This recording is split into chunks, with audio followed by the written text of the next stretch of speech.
Yo, today we finally got the Bloodborne boss tier list. Now, we recently beat Bloodborne for the first time. Oh my goodness, what a game. But yeah, while all these bosses are fresh in my mind, I thought why not talk about them. Just want to say before we begin, and I feel like I have to say this because it's the internet, it's okay to have different opinions. You know, we've all got different tastes and find different bosses fun, and that's fine. My word is not absolute. I am not Jesus. But if there are any bosses that you think I've put in the wrong place, feel free to comment below. All right, let's go through these in order. First up, we got Father Gascoigne. Now, I'll be honest, Father Gascoigne got to be one of the coldest first bosses there are. First of all, his cutscene was just pristine. Definitely one of the hardest character introductions in Bloodborne. Then if we move on to the actual fight itself, his music is super good, makes the fight feel really intense. You know, you pair that with his aggressive moveset. It's just such a fun fight. I think in terms of difficulty, it's also perfect for a first boss. Like, it's not overly hard compared to like Margit, but at the same time, I don't think it needs to be. Like, even just farming at this stage in the game is challenging, right? So I think if he was as hard as Margit, it would be a problem. Additionally, I like how he's parryable. Now, I didn't parry him at all because I didn't know how to do it at the time, but it's good that the first boss is accommodating to all playstyles. I think my only criticism for the fight is that the arena can be a little bit annoying. You know, there's a lot of tombstones and just debris about, but at the same time, that was a skill issue because you can just fight him like up the stairs. I was just too dumb to figure that out. But overall, really fucking good first boss. We're gonna upset people right off the bat. You know what? Same as Margit, I'm gonna put him in A, but we're talking the highest of A's, right? I can't put it in S knowing some of the bosses coming up, but we're still very, very good. All right, next up, we got Cleric Beast. Now, I'm guessing for most people, this was actually most people's first boss, right? I just missed it somehow and fought Father Gascoigne first. But I think Cleric Beast is decent, to be honest. I don't think it's bad at all. Like, let's start with the obvious. His soundtrack, absolutely beautiful. One of the best soundtracks in the game. Also, his entrance was hard as fuck. I imagine if he was the first boss I fought, I would have been shitting myself. But since I'd already beaten Gascoigne at the time, I didn't really feel much fear. Like, hearing the Cleric Beast shrieks for the first time, shivers, bro. Yeah, his moveset was super simple. He didn't do much damage. And I think I'm going to put him in C tier. Now, just to clarify, C tier is not bad at all. It's just a bit average, isn't it? It's a passing grade at the end of the day. And I think it's fair for the Cleric Beast. Solid opening boss. All right, who's up next? Should be Blood-Starved Beast. BSB. You know what? This might surprise people, but I actually like this boss. If we start off with the good things, I really like her soundtrack. You know, it's not like a bop you would listen to in your car, but at the same time, I feel like it added a lot of suspense and tension to the fight. Like, if you had to picture a beast like a bear or something coming at you trying to rip your dick off, I feel like that is the most fitting soundtrack there could have been. Another good thing, I like how this boss essentially has difficulty sliders, and what I mean by that is there's different tools you can use to make the fight easier for you if you are struggling. If you need extra damage, you can pull out the fire paper, you can use the blood cocktails. On top of that, I like how it introduces the poison mechanic. You know, phase 1 there's no poison, phase 2 you get poisoned on hit, and then phase 3 you get poisoned just for being in the area. I think it was a cool way to develop it, and then at the same time the game is really accommodating by giving you tons of antidote on the way. So, but yeah, for me at least, this boss was decently challenging. I hear a lot of people either just destroy this boss or get destroyed by this boss. Unfortunately, I was on the receiving end. But yeah, I actually think this boss is pretty good. To be honest, the main thing I didn't like about this fight was just the run back. The run back was a fucking trek and a half, but everything else I think was done pretty good. So I'm going to keep BSB in B tier because I think that's most appropriate personally. All right, next up, ranking Witch of Hemwick. All right, I'm going to save you guys some time. This fight is pretty dog shit.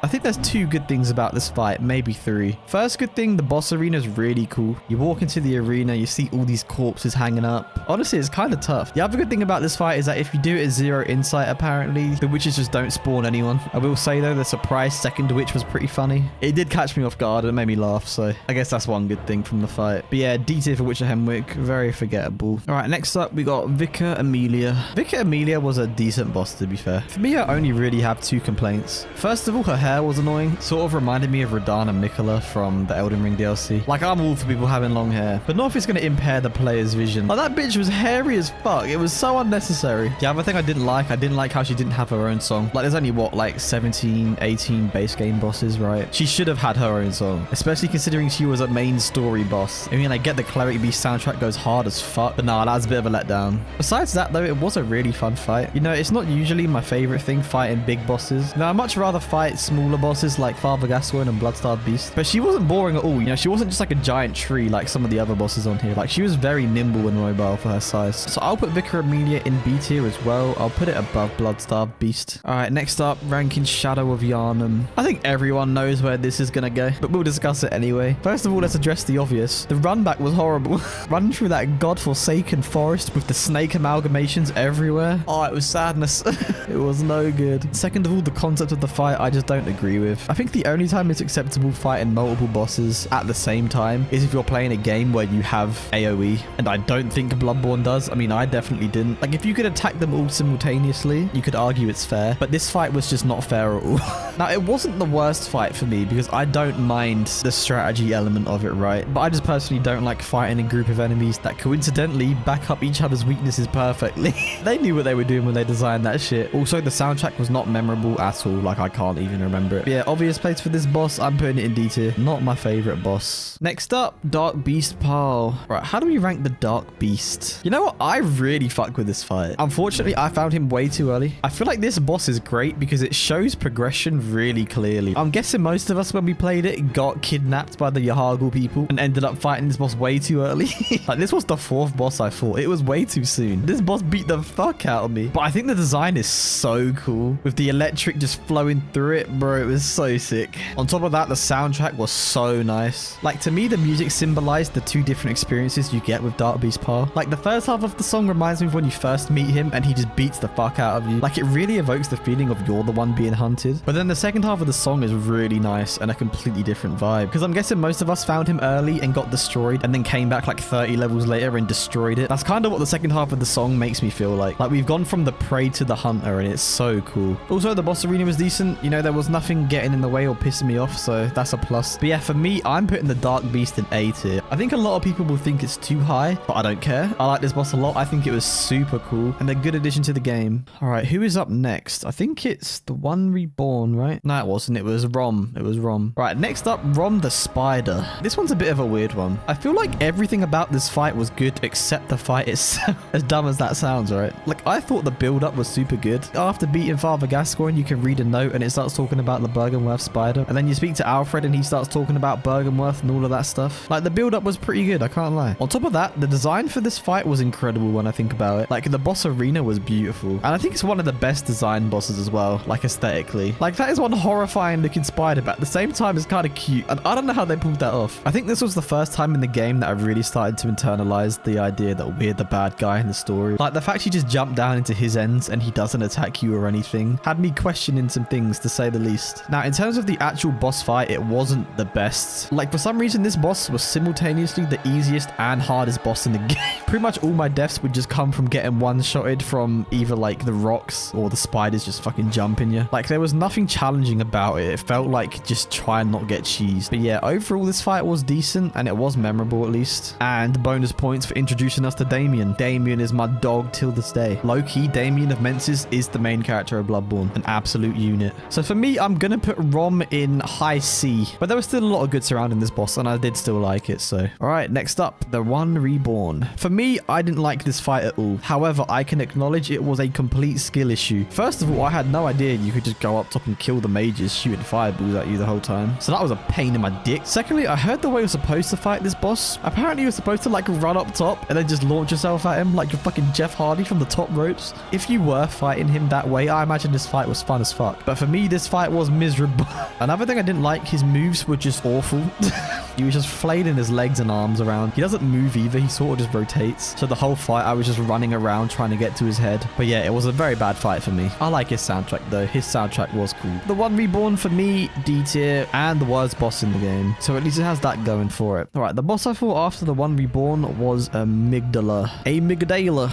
I'm honest, I don't know how to say this word. All right, Amygdala for me was kind of forgettable. I think it's because it just wasn't very challenging. Like, I only fought this guy once. But in that one attempt, nothing really stood out. Everything about it was just fine. I'm personally not a fan of fighting bosses that force you to attack a certain body part. Like, this boss reminded me a lot of the Sunflower from Elden Ring. Like, if you attack his base, you did like 2 damage. Like, you literally had to attack his head. But the only problem was his head was elevated, so there wasn't that many windows to actually hit it. I guess you could also hit his hands though. The only problem was this was one skinny bitch, so I was just missing all the time. Once again, maybe you could just say skill issue. I would just say mid-fight. It was definitely cool though, seeing it pick up its own arms and just start slapping the shit out of you with it. That was pretty good. But overall, a very average boss, and therefore there's only one place to go. C tier. Next up, Mikolash. All right, so let's start off with the good things with Mikolash. Alright, on to the bad things. I hate this motherfucker's face. I hate it so much. It makes me sick. I hate the way that he walks, the way that he talks. I hate the way that he dressed. Like, can someone also tell me why he just starts busting a nut halfway through the fight? Like, what was that about? No one can tell me that this even felt like a boss. Bro literally had 2 moves. You know, in phase 1, he had that one squid move that you can literally dodge by just strafing to the left or right. And then in phase 2, he just stole my boy Damien's moves. And since Damien created it and he's the strongest character in Bloodborne, that shit hit like a truck. It was just an awful fight for me. It wasn't fun at all. It was just a battle of endurance. It didn't feel challenging at all. It was sort of like ROM, where you just try and not get insta-killed. The only redeeming thing about this fight was the soundtrack. The soundtrack was super good. It really felt like you was in a haunted house. But yeah, ultimately, this is a bottom 2 boss in Bloodborne, especially considering we were nearing the end game at this point, right? Like I said in my Elden Ring video, it's important for bosses to start off simple, and then the further you get in the game, they should start getting more complex, more flashy, etc. This boss just completely regressed. There was nothing exciting, complex, or flashy about this fight. It was just bad. All right, next up, Murgo's Wet Nurse. Right, I'm gonna upset some people with this, but this fight to me was really disappointing. Now to talk about the good things, the boss design, really cool. One of the cooler looking bosses in the game. Soundtrack was also pretty nice. I guess it's also kind of symbolic because it made you feel like you were fighting a baby. And this boss was also just baby difficulty. Like, it was so easy for no reason. It was so easy to the point where someone commented saying that it might have been bugged. The main problem with this fight for me is that she had too many attacks that were easily dodgeable and easily punishable. Like, I noticed she had one move where she just walks forward for like 10 seconds, just flailing all her arms about. And because of how the rally system works in this game, you can just stand behind and chop away at her. And even though she attacks in all directions, meaning you do get hit, it does so little damage and you can just heal it all back from the rally system, right? And I think for me, another thing that dampened the experience was the fact I just fought Mikolash before this. I was like, bro, first we had that piece of shit. So I was excited thinking, right, this one's going to be a challenge. And then no, it just wasn't. And if anyone tries to tell me I was over leveled, I really wasn't. I hadn't even fought Ebrietus or Ligarius or any of the DLC bosses. If anything, I was rushing the game and it was still way too easy. So yeah, there were some good things about this fight, but ultimately it was a letdown for me. So for me, I'm putting it in C tier. Honestly, the more I talk about it, the more I feel like it was bugged. Like, even her clone phase, I remember it being zero trouble as well. I don't know. Anyways, let's move on. All right, next up, Martyr Ligarius. This is the boy right here. Now, this boss was good as fuck. First of all, the story and build-up surrounding Cainhurst was super good. You know, talking to Alfred and he's speaking about the elusive Cainhurst. Bro can't find it at all.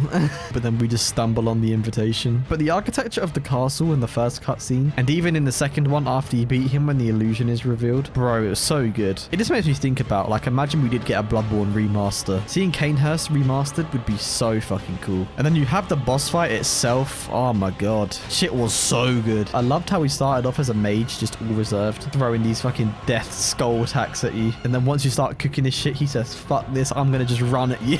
Like Loki, he's really aggressive. Other than that, his soundtrack was elite. His cutscene was elite. It was just a very good time. I think everyone knows what the worst part about this fight was. It was that hellish run back. I think it might be the worst run back in the game. I think the big 3 of dogshit run backs were Ligarius, Shadow of Yharnam, and the one Reborn. Those 3 in particular really stand out in my mind of just abysmal runbacks, right? And that's the only thing I can really take points away from. The only question is, do we put it in A tier or S tier? Oh, I'm gonna get hate for this. I'm putting it in A tier, the very top of A tier. I can't put it in S tier, but it is very close. Maybe if it had a different run back.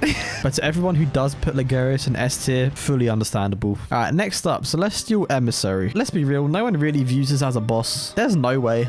I'm just gonna keep it short and sweet. It's going in D tier. I preferred this to the other 4 in D tier because they just fucking suck. But this fight was not challenging at all. You know, we had to kill all these cute little baby aliens. It was just very mid. It's just the one boss in the game that was sort of just there. I don't think there was ever a threat of dying.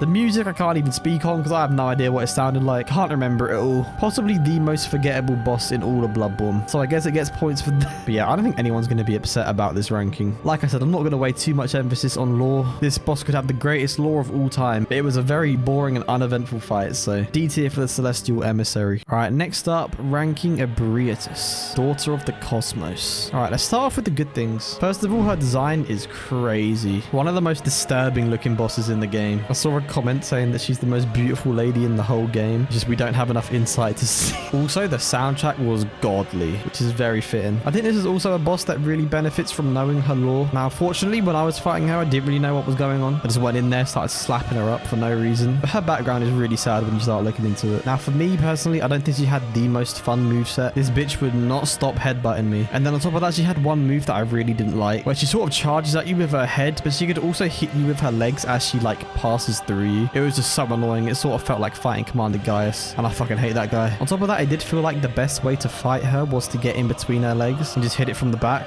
Pause, which is also not conducive to the most fun gameplay. But overall, this fight was solid. It was very challenging. This was probably the hardest boss in the base game. So for me, I'm keeping Ebrietas in B tier. I think that's fine. All right, this is where we start peaking, boys. Finally, we are at the DLC. All right, ranking Ludwig. Now, most of you can probably guess where Ludwig is going. To me, this was a perfect boss to open up the DLC. The way that the world design built up Ludwig was so good. Like traversing through the river of blood, and then the closer you get to the boss arena, you just start seeing mountains of corpses, a lot of the times which had people that were still alive in them just suffering. Oh my god, it was horrifying. And then seeing that Ludwig cutscene for the first time, absolutely terrifying boss. It was very difficult and also humbling. You know, everyone said that the DLC is a huge step up, and they weren't lying. In terms of everything, this shit was so good. And then let's just discuss the obvious. Ludwig's soundtrack, bro. Holy shit. Easily one of the best soundtracks in this game. Easily. It's gotta be top 3. Shit was so hype. I think my favorite thing about the fight is just simply seeing him regain his humanity. Like, it's so backwards compared to every other boss, right? Like, pretty much every boss in this game starts off as a human and then devolves into a beast. Like, you even see it with Father Gascoigne, right? But with Ludwig, seeing him just start off as this bloodthirsty beast that just attacks everything on sight, seeing him just talk like a human and then stand on his legs like a hunter, oh, it was so cool. On top of that, especially in phase 2, his attacks were very well telegraphed, as well as them just being very fun to dodge around. He didn't really have any unfair attacks, right? The only attack I didn't like is in phase 1, where he just charges you from like any range and pretty much one-shots you. That was the only move I didn't like, but the rest of it was just peak. So we have finally done it, boys. We have got our first S-tier boss, but I think it's deserved. All right, next up, Living Failures. Now, this fight kind of threw me off. To me, this fight had the biggest ratio of dogshit fight to hardest soundtrack. Like, it made no sense. They were cooking in the studio when they came up with that soundtrack for absolutely no reason. I mean, the fight was super boring. The meteor shower was really cool, but you could just block it with the sunflower, right? Like, it was just the strangest juxtaposition. I was just sitting there just slashing up a bunch of potatoes. Very strange fight. I guess from a lore perspective, it does make sense though for them to have a godly soundtrack. Like, I heard that these were like failed great ones, right? So it makes sense, but it's just a bit funny to me. Anyways, for the soundtrack alone, it gets a C tier.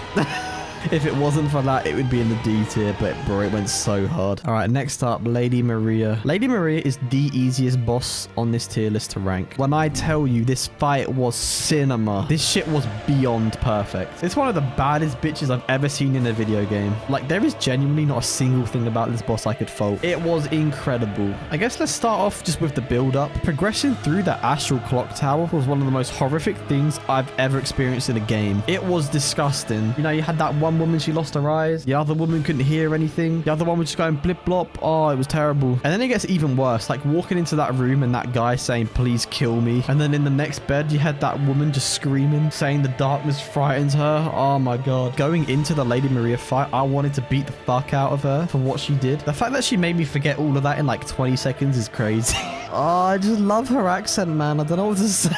I'm so down bad for this woman. You just don't get it. I fucking love her, bro. This boss was so good. First of all, her soundtrack was fucking unreal. Definitely up there with Ludwig's soundtrack, if not better. I genuinely lost my head when I heard that drop for the first time. Went absurdly hard. And then you have her moveset, bro. Getting slashed up has never felt so good. Seeing her go from standard attacks to blood fire attacks. Oh my god. It was beautiful, bro. Honestly, there's nothing I could say that could properly express how much I enjoyed this fight. Easy S tier, and not only one of the best bosses in Bloodborne, one of the best bosses of all time. I don't want to hear it, okay? All right, next boss on the list, Lawrence the First Vicar. Now, I'll keep it a buck with you guys, right? I did not like this boss. Not one bit. In fact, I fucking hated this fight. Now, I'm not someone who rages at games when things don't go my way. I just get depressed. And this fight was the epitome of depression. Not only did I find it a bit boring because we'd already fought a cleric beast, right? But his moves were not fun at all. He had a 3-piece fire combo that is very easy to dodge in terms of timing, but there's so much AoE on it. It was just annoying. But my main issue was with phase 2. I despised that shit. That fiery nugget motherfucker. I hate him. The moves were so unfun. He was just shitting out magma left and right. Like, it literally felt identical to fighting the magma worms from Elden Ring. And there's not a single person that likes that shit. I refuse to believe it. I think for me, it didn't help that I was beyond tilted because I died one hit away. And then I died like 10 times afterwards. Like, I died to this guy more than Orphan of Cos. It's disgusting. Just a joke. Just a fucking joke. See, I'm getting pissed off just thinking about it. Worst boss in the DLC by far. Putting this motherfucker down in D tier. I hate him. All right, next up, Orphan of Cos. I loved this fight so much. And you know what? Spoilers, we're putting it in S tier. Not only was this the most challenging boss in the whole game, but this shit had me feeling things, right? Like, to summarize this boss fight, you walk out into the most beautiful boss arena. Visually, it is stunning. And then you see this poor baby just rip his way out of his dead mum. He's out just crying, looking into the ocean. And then he turns around and the first thing he sees is some British dickhead coming for his fucking neck for no reason. And it's funny because I read some comments and people get upset. Well, not upset, but annoyed about the constant just screams that he does. But like, come on, bro is 5 minutes old. What's he supposed to sound like? Bro is just fighting for his fucking life. Like, imagine that was you when you've been alive for 5 minutes and you're going through all of that shit. Like, come on, give the guy a break. But all of that is basically just the opening cutscene, right? The fight itself was fucking incredible. You know, the phase 1 music was just sad as shit. His moveset just perfectly reflected his state of mind, all over the place, almost like a child just lashing out on the world. Hit like a fucking truck too, so it was super challenging. And then phase 2/3, oh my god, I enjoyed it. I had so much fun. The phase 2 music also perfectly reflected him. Like, it sounded like it just represented someone who had nothing to lose. Bro was going all out, just didn't give a fuck. So music was godly, lore and everything surrounding the fight, godly. His moves and attacks, godly. I mean, what can I say? Just a godly fight for me. For me, this was best fight in the game. And on top of that, one of the most fun boss fighting experiences I've ever had. It was so good. I don't know if I'm tripping, but I genuinely feel like the closest comparison to this boss was like Radahn in the Elden Ring DLC, right? Like, it was almost on that level of overwhelming. But I feel like even though Orphan of Cos was super tough, he didn't cross the threshold of like, this is just unfair like Radahn did, right? Like, to this day, pre-nerf Radahn was absurd. I feel like Orphan of Cos just perfected the difficult boss. Anyways, I've been rambling for too long. Let me move on. All right, Gehrman the First Hunter. I like this boss a lot. I think he was definitely the best boss in the base game. I guess if we start off with the good things, first of all, his soundtrack is my favorite soundtrack in the whole game. Like, I'm not even playing. I beat Bloodborne like 3 days ago. I've just had his soundtrack on repeat. It was so beautiful. It was bittersweet, melancholic, all the words. On top of that, boss arena is beautiful. Sort of reminded me of the Ishim one. There was just a lot of emotion in this fight. It was one of them ones where even though you won, you kind of lost. You know, Gehrman was our boy right from the start of the game. Honestly, my only critique is I wish he was stronger. I wish he had more health or something. I don't know. I personally don't like beating bosses in like 1 or 2 tries. The most fun I have in Souls-like games is getting my ass handed to me and then learning their moves and overcoming it, right? So I was kind of sad when I won in like 2 tries. I just wish I had more time to savor it, but it is what it is. It's still a goated fight and a goated boss, so we're putting Gehrman in S tier. I don't make the rules. It's where he belongs. All right, last but not least, the Moon Presence. For me, this boss was kind of underwhelming. I think for a final boss, and even more so for a secret final boss, it should have been better. I guess for me, it wasn't very memorable because I won pretty much first try. I don't think the first attempt really counts because Gehrman beat the fuck out of me and I had no heals. I mean, the design was super cool, but I don't think his moves were very fun. And I can't remember his soundtrack being good at all. Now, apparently this boss can prevent you from healing or something. Like, I never even noticed it because he has that one move that puts you to like 1 HP, right? But when he does that move, he doesn't move for like 10 seconds. So you can just get half your health back from the rally system alone. But yeah, for me, very mediocre final boss. I'm gonna just leave it in B tier. But anyways, that's this tier list done. To everyone who didn't watch the video and just jumped to the end, hello. But anyways, like, sub, all of that stuff. Appreciate it, boys. Peace.